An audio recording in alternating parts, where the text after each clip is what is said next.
And this is third part, which is gathering matters. और आज तीसरा हिस्सा है जिसका शीर्षक है इकट्ठे होना बहुत महत्वपूर्ण है।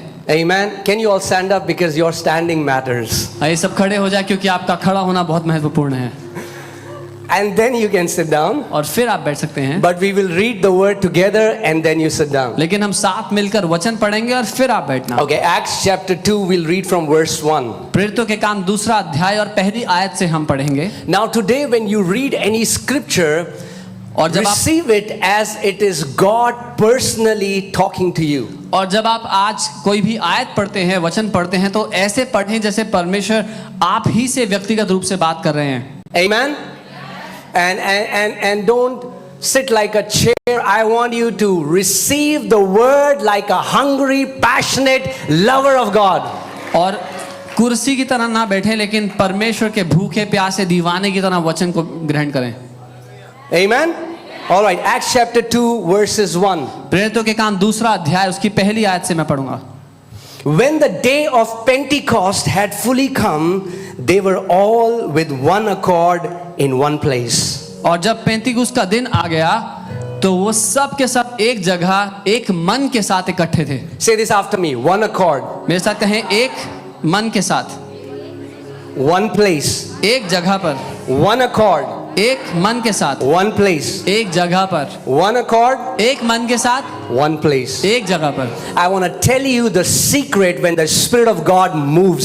It's people who are of one accord and one place. मैं आपको रहस्य बता रहा हूं कब पवित्र आत्मा भारी रूप से काम करता है, जब परमेश्वर के लोग एक मन होकर के एक जगह पर इकट्ठे होते हैं। You know, one accord has to do with an internal state, a state of your heart being one. क्योंकि एक मन का होना आपके भीतरी दुनिया का मुद्दा है, जब अपने अंदर हम एक दूसरे से एक होते हैं, अपने मन से।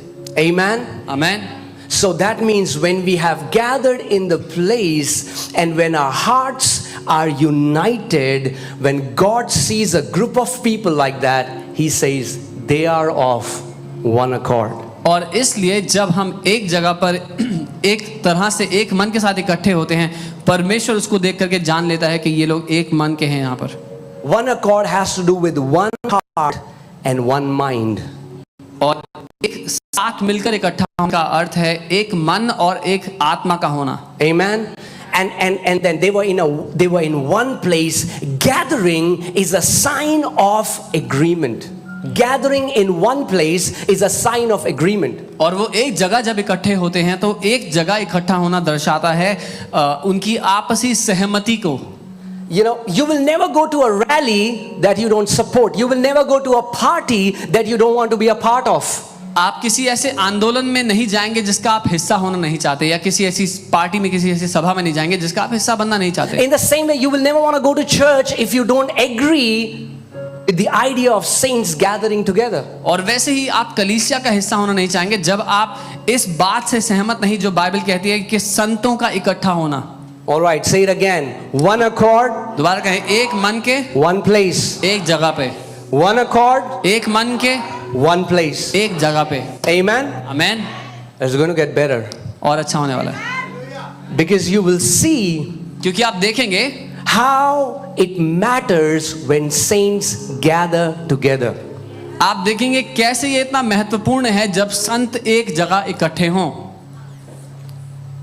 So they were one accord, तो वो एक मन के थे, one place. एक जगह पे थे। And what happened? और क्या हुआ? Next verse. अगली आयत। And suddenly और there अचानक- came a sound from heaven. और एकाएक अचानक आकाश से बड़ी आंधी की सनसनाहट का शब्द हुआ। Whenever saints gather with one accord and they gather in one place, there is always a sound from heaven. जब कभी संत लोग एक मन के साथ एक जगह पर इकट्ठे होते हैं तो स्वर्ग से एक आवाज आती है। There is always a prophetic word. There is always a healing. There is always a manifestation of the Holy Spirit when saints gather, when they are of one accord and they are in one place. हमेशा एक भविष्यवाणी का वचन, एक चंगाई और परमेश्वर की ओर से वो वचन आता है जब परमेश्वर के संत लोग एक मन के साथ एक जगह पे इकट्ठे हो जाते हैं। Oh, pastor, but I didn't hear any sound. अरे पास्टर लेकिन मैंने कोई आवाज नहीं सुनी। Let him who has an ear hear what the Spirit is saying to the churches. वो जिसके सुनने के कान हो, सुनने की आत्मा कलीसिया से क्या कह रहा है। Amen. When we gather with one accord, we gather in one place, the Spirit of God would always be speaking to the church. जब हम एक मन के साथ एक जगह पर आ जाएंगे तो परमेश्वर का आत्मा हमेशा अपनी कलीसिया से बात करेगा। Now, Pastor, are you saying that when I'm in my house, Holy Spirit will not talk to me? No, I'm not saying that. So pastor, क्या आप ये कह रहे हैं जब मैं अपने घर पे हूं तो पवित्र आत्मा मुझसे बात नहीं करेंगे? नहीं, मैं ये नहीं कह रहा हूं। But if you would really hear the Spirit talking to you, you would be in the church. लेकिन अगर आप सच में पवित्र आत्मा को सुनते हैं जब आप अकेले हैं तो आप कलीसिया में होंगे। Amen. Because the Spirit of God would always lead you to church. क्योंकि परमेश्वर का आत्मा हमेशा आपकी अगुवाई करेगा कलीसिया के अंदर। Amen. All right. Next verse, and then you guys can sit. अगली आयत फिर आप बैठ सकते All right. And suddenly there came a sound from heaven as of a rushing mighty wind. हैं। और एकाएक आकाश से बड़ी आंधी की सी सनसनाहट का शब्द हुआ। What is this rushing mighty wind? ये आंधी की सी आवाज क्या It है? is the ruach of God. It is the Spirit of God. It is the wind of God. ये परमेश्वर का वो रूह, परमेश्वर का आत्मा, परमेश्वर की वो आंधी है। Amen. Amen. You know, many times I have gathered in a place, and when I closed my eyes, I felt like the place trembling. I thought it's earthquake. When I asked somebody, they said, no, we didn't feel it. There are many things that happen in the spiritual realm. If you are sensitive, you will be able to discern it. और कई बार हम जब इकट्ठे हुए तो मैंने एक भूकंप सा महसूस किया आत्मा में, लेकिन किसी और ने कहा नहीं मुझे तो कुछ महसूस नहीं हुआ। लेकिन अगर हम आत्मा की बातों के लिए संवेदनशील होंगे तो ऐसी बहुत सी चीजें हैं जो हम जानेंगे। You know, we were worshiping one time around 20-25 people in the church, and I told I told Pastor Sam, I said, play no music. I don't want any music. We'll just worship the Lord. और एक बार 20-25 लोग हम लोग इकट्ठे थे आराधना करने के लिए, और पास्टर ने कहा कि कोई संगीत नहीं बजाए, हम लोग बिना संगीत के आराधना करेंगे। And then I am worship, and we are praying, and I hear these keys. और फिर हम आराधना कर रहे हैं और मुझे कीबोर्ड की आवाज आ रही है And I'm पीछे। thinking, I told Sam not to play anything. और मैं अपने मन में सोच रहा था मैंने सैम से कहा था कुछ नहीं बजाने के लिए। And I opened my eyes, मैंने अपनी आंखें खोली and I looked at him, and he's praying. और मैंने उनको देखा और वो प्रार्थना कर रहे हैं। So I looked around. तो मैंने आसपास देखा, Here Sumit is playing. There nobody was playing. यहाँ पे सुमित बजा रहे हैं पर वहाँ पे कोई नहीं थे। So I was like, okay, I started to praise again, worship again. मैंने फिर से आराधना करना शुरू कर दिया Sound started to increase. और ये आवाज और बढ़ती चली गई, तेज होती गई। So I was like, okay, I don't want to contain it to myself. I asked, is there anyone else who can hear it? और मैंने कहा मैं अपने आप तक सीमित नहीं रखूंगा, तो मैंने पूछा क्या किसी और को भी सुनाई दे रही है? So Monica, my wife, she heard it. So pastor Monica ने कहा हाँ मुझे भी आ रही है। And then nobody else. और फिर और कोई नहीं। But then we kept pressing on, and then one person said, I heard it, and I heard it. And after some time, just praying and worshiping the Lord for 1.5 hours, the sound was so loud, the sound was so tangible, the angels worshiping the Lord. और फिर हम प्रार्थना करते चले गए, आराधना करते चले गए, और लगभग 1.5 घंटा हो गया उस उपस्थिति में आराधना करते गए, और वो आवाज़ इतनी ज़ोर से सबको सुना देने लग गई, स्वर्गदूत हमारे साथ मिल करके आराधना करते हुए। Jesus said, यीशु ने if कहा, 2 or 3 gather in my name, I will be present there. He's talking about a manifested presence. When we gather in the name of Jesus, there will always be the manifestation of the Holy Spirit. यीशु ने कहा जहाँ 2 या 3 मेरे नाम से इकट्ठे होंगे मैं वहाँ मौजूद होऊंगा। जब कभी 2 या 3 लोग एक मन से यीशु के नाम के अधीन इकट्ठे होंगे, उसकी आत्मा वहाँ पर प्रकट होगी। Amen. Amen. Come on, say, I'm ready, Lord. आइए कहें मैं तैयार हूँ पिता। Amen. Amen. Praise God that you have right doctrine, but it's not just about right teaching and right truth. We need encounter with the Godhead. प्रभु का धन्यवाद हो, आपको सही शिक्षा मिली है, लेकिन केवल सही शिक्षा ही काफी नहीं, हमें परमेश्वर का अनुभव चाहिए, उसका आमना सामना चाहिए जिंदगी। Amen. All right, so there came a sound as of a rushing mighty wind, and it filled the whole house where they were sitting. और ऐसी बड़ी आंधी की सी आवाज उनको आई और उसने पूरे घर को भर दिया जहां वो बैठे थे. Then there appeared to them divided tongues as of fire, and one sat upon each of them. और उन्हें आग की सी जीवें फटी हुई दिखाई दी, उनमें से हर एक के ऊपर आकर ठहर गई. And they were all filled with the Holy Spirit and began to speak with other tongues as the Spirit gave them utterance. और वे सब पवित्र आत्मा से भर गए और जिस प्रकार आत्मा ने उन्हें बोलने की सामर्थ्य दी वे अन्य अन्य भाषा में बोलने लगे. You all can be seated, please. आप सब लोग बैठ सकते हैं. Amen. But remain standing in your hearing. लेकिन जिस तरह से आप सुनते हैं उसमें चौकन्ने रहे. Amen. What's so different about this story? This is the day the church of Lord Jesus Christ was born. इस कहानी के बारे में इतना अलग क्या है? ये वो दिन था जिस दिन यीशु मसीह की कलीसिया का जन्म हुआ. Amen. Amen. The Spirit of God proclaiming, declaring about His church, about the church of Jesus. परमेश्वर का आत्मा घोषणा करता हुआ अपनी कलीसिया के जन्म की. Let's go back to the background of this story. आइए हम इस कहानी के पीछे क्या चल रहा था वहां जाते हैं. Why were they gathered in one room? वो लोग एक जगह पे क्यों इकट्ठे थे? Do you know how many people were there in that house? Anybody? पता है उस घर में कितने लोग थे? 120. All 120. right. 120 were in one room praying. 120 एक कमरे में इकट्ठे प्रार्थना कर रहे थे. Why? क्यों? Because Jesus had commanded them. क्योंकि In यीशु Acts ने chapter 1, if you read, Jesus commanded them. क्योंकि यीशु ने उन्हें आज्ञा दी थी. अगर आप प्रेरितों के काम पहला अध्याय पढ़ेंगे तो पाएंगे यीशु ने उन्हें आज्ञा दी, आदेश दिया.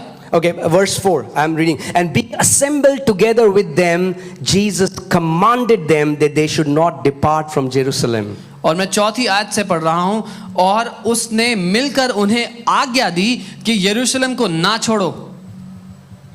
The same Jesus who commanded his disciples 2000 years ago still commands his disciples. और वही यीशु जो 2000 साल पहले अपने चेलों को आज्ञा देता था आज भी अपने चेलों को आज्ञा We देता है. don't like the concept of being commanded. हमें ये पसंद नहीं आता कि कोई हमें आदेश दे हमें क्या करना है. Don't tell us what to do. हमें मत बताओ क्या करना है. But if he is the Lord of our life, लेकिन he अगर- still commands our destiny, he still commands our life. लेकिन अगर वो सच में हमारे जीवन का परमेश्वर है, अगर हमारा प्रभु है तो आज भी हमारे जीवन के मकसद का नेतृत्व वो करता है. Jesus wasn't suggesting or saying maybe if you like, why don't you try it, guys? Maybe try it, see what happens. No. It was a command. यीशु उन्हें सुझाव नहीं दे रहे थे या ऐसा नहीं कहते कि करके देख लो, अगर अच्छा लगता है मन करता है तो कर लेना, लेकिन वो आदेश था कि ऐसा करना. It was a command. एक आदेश था वो. He commanded them that they should not depart from Jerusalem, उसने उन्हें आज्ञा दी कि यरूशलेम को ना छोड़ो, but wait for the promise of the Father, which saith he, you have heard of me. परंतु पिता की उस प्रतिज्ञा के पूरे होने की बाट जोते रहो जिसकी चर्चा तुमने मुझसे सुनी है. Amen. Please hear me. मुझे सुनना ध्यान से. 120 people. 120. But do you know how many people saw the resurrected Savior?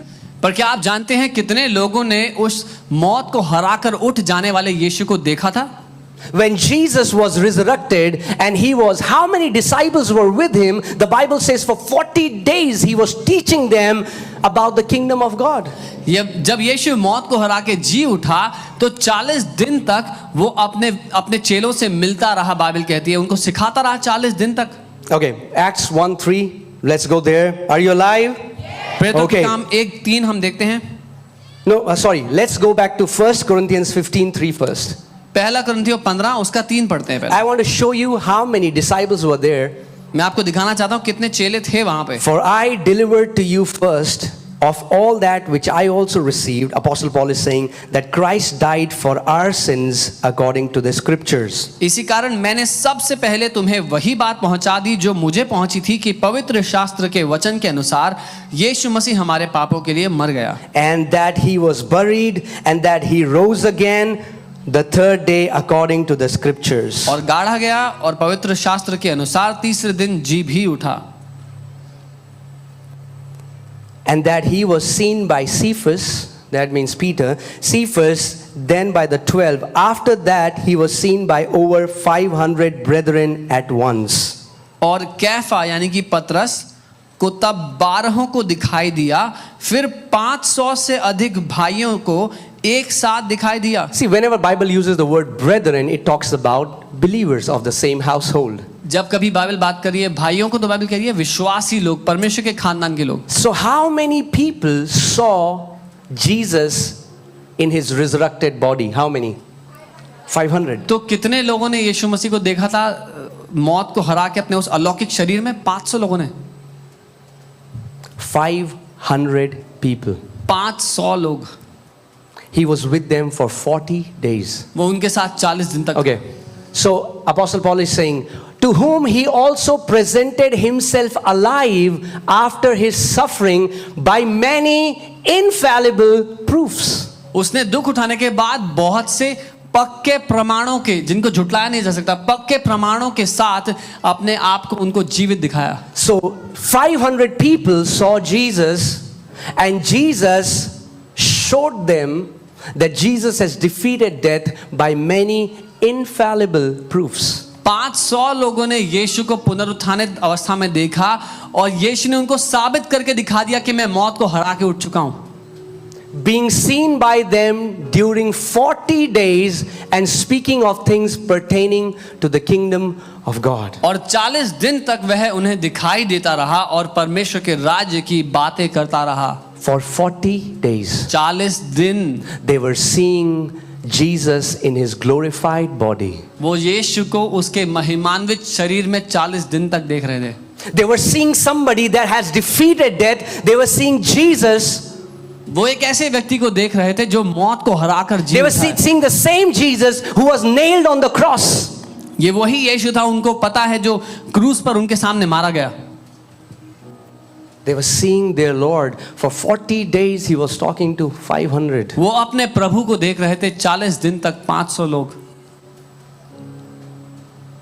And to these 500 he commanded, और इन 500 को उसने आदेश दिया था, do not leave Jerusalem, यरूशलेम छोड़कर मत जाना, but wait for the promise of the Father. लेकिन पिता के प्रतिज्ञा का इंतजार करना. I want to ask you a question. मैं आपसे सवाल करता हूँ, Where were 380? ये बाकी 380 कहाँ थे? What can be more important than obeying the command of a resurrected Savior? पुनरुत्थानित प्रभु उद्धारकर्ता की आज्ञा मानने से, उसका आदेश मानने से ज्यादा बड़ी बात क्या हो सकती है उनके लिए? Think about that. इसके बारे में सोचें. 500 लोग. It was not a preacher who sat together for a prayer meeting. It was Jesus himself, the one who defeated death. कोई प्रचारक नहीं था जिसने कहा था कि हम प्रार्थना सभा रखेंगे, आना जरूर, लेकिन ये यीशु मसीह स्वयं था जिसने मौत को हरा दिया. What happened to these 380? I want you to focus on that for a moment. इन 380 का क्या हुआ, मैं चाहता हूं आप इस बारे में सोचें थोड़ी देर. Maybe they had gone back to their routines. शायद अपनी जिंदगी, रोजमर्रा की जिंदगी में वापस चले गए होंगे.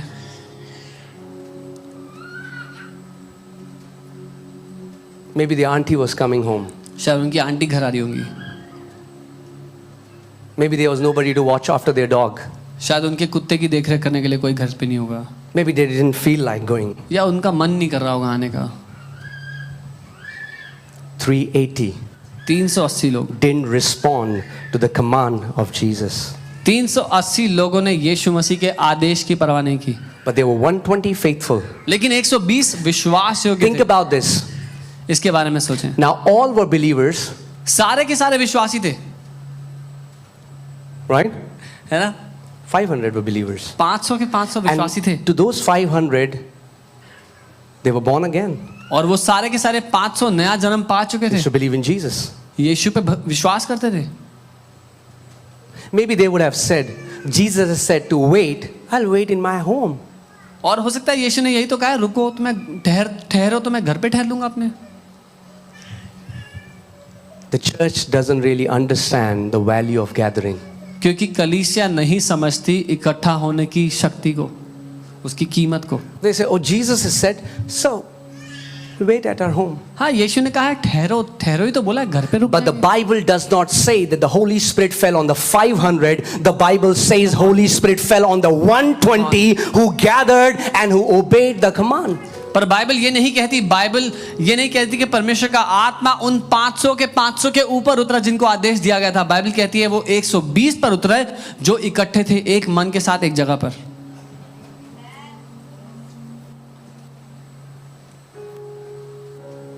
The most spectacular moment on the history, and these 380 missed it for what? I don't know. इतिहास का सबसे बड़ा समय, सबसे बड़ी घड़ी थी और वो 380 चूक गए, पता नहीं क्या मिल रहा था उनको। Gathering matters, church. इकट्ठा होना बहुमूल्य है कलीसिया। Gathering mattered then and gathering matters now. And gathering will matter as long as there will be church of Lord Jesus Christ on this earth. इकट्ठा होना तब भी महत्वपूर्ण था, आज भी महत्वपूर्ण है, और जब तक यीशु मसीह की कलीसिया है तब तक रहेगा। Amen. आमीन।